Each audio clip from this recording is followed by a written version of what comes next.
Assalamualaikum warahmatullahi wabarakatuh. Kembali lagi dengan saya, Fitriati. Jadi, pembahasan kita kali ini mengenai interpretasi realitas budaya pada teori persepsi. Nah, apa sih persepsi itu? Jadi, secara etimologis, persepsi atau dalam bahasa Inggris perception berasal dari bahasa Latin perception dari perciper yang artinya menerima atau mengambil.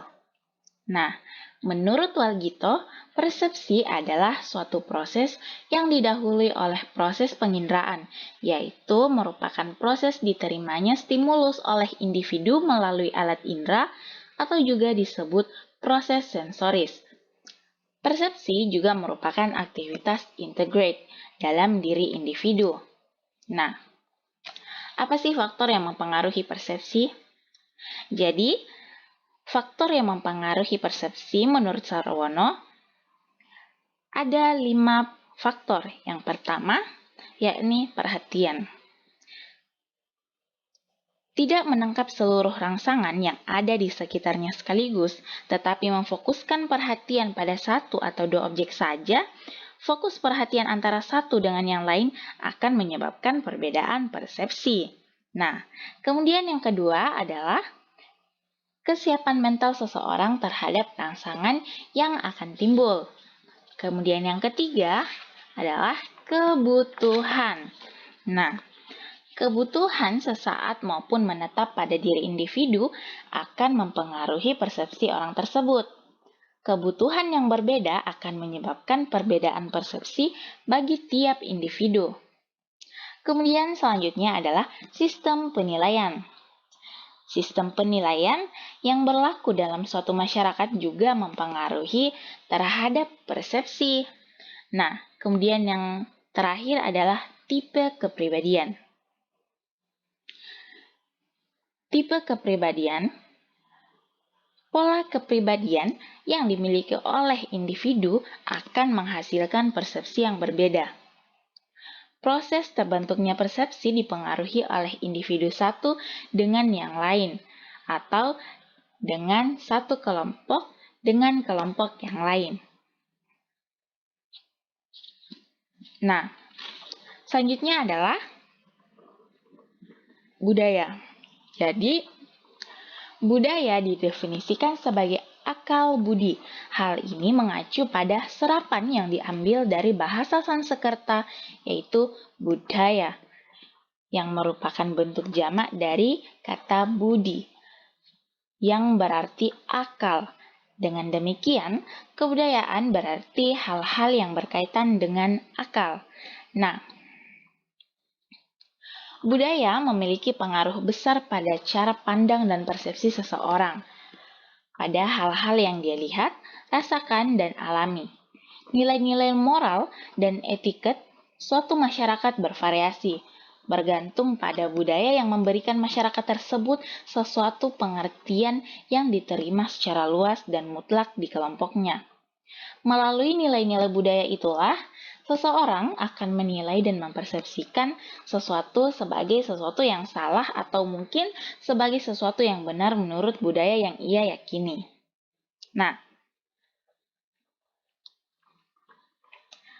banyak contoh di mana perilaku seseorang akan dianggap aneh atau tidak biasa, bahkan dianggap salah karena hal itu dianggap tidak sesuai dengan budaya yang dianut oleh si pemberi penilaian. Salah paham persepsi juga bisa muncul karena perbedaan bahasa. Sebagai contoh, kata gedang dalam bahasa Sunda, gedang berarti pisang, dan dalam bahasa Jawa, gedang berarti pepaya.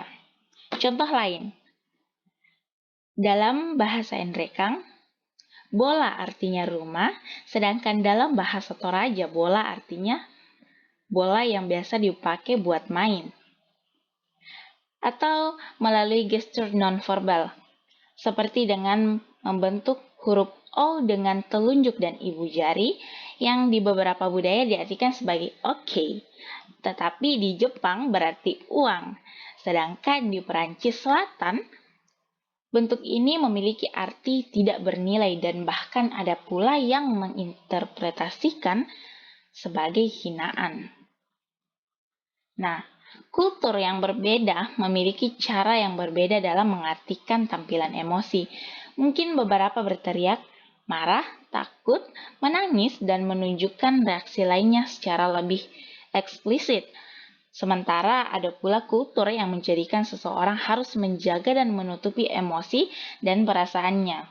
Setiap kultur juga memiliki standar yang berbeda mengenai intonasi, volume suara, cara merespon, dan kecepatan penyampaian yang tidak jarang menimbulkan salah paham dalam pembicaraan yang melibatkan orang-orang dari kultur yang berbeda. Pada dasarnya, apapun yang kita lakukan pasti akan mengundang orang lain untuk melakukan penilaian kepada kita. Sebagaimana pepatah mengatakan, di mana bumi dipijak, di sana langit dijunjung. Mungkin bisa menjadi pedoman untuk kita dalam bersikap ketika kita berada di daerah dengan budaya yang berbeda dari budaya kita sendiri. Nah, sebagai kesimpulan, perbedaan budaya tidak dapat dihindarkan, dan persepsi adalah salah satu aspek perilaku manusia yang tidak bisa dicegah. Tidak salah mempertahankan budaya yang dimiliki oleh suatu kelompok, namun hendaknya implementasi dari budaya ini juga disertai dengan pikiran yang terbuka. It's not about right or wrong, it's just different, okay? Semoga ilmu ini bermanfaat. Saya ucapkan terima kasih. Wassalamualaikum warahmatullahi wabarakatuh.